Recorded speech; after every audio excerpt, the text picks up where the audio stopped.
Welcome my vlog last day.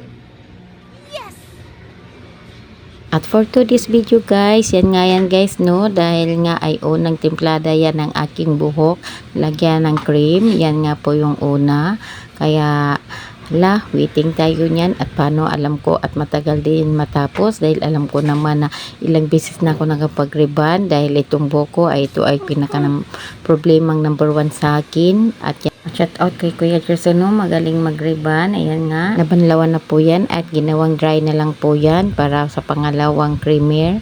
Ayan nga, ay plansahin pa po yan. Alam nyo naman guys kung paano ang rules sa magiging mag-ribbon at TikTok. Dili tanang sakit makita sa gugma. Usahay man gud sakit ang akong mata. Ay wa nay sulod ang akong pitaka.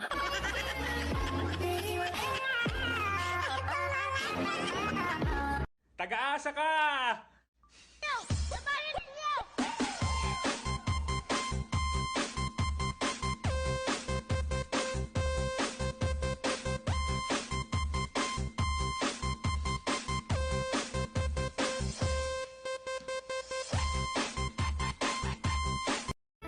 Hey gugma ako nga sama sa kabaw.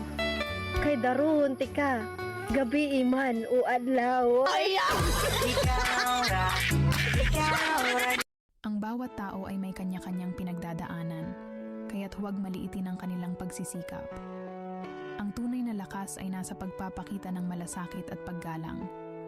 Magpakita tayo ng pag-unawa at huwag magmadaling maghusga. Yun nga guys, picture and then TikTok. Yun nga guys, and thank you for this watching guys. Bye bye.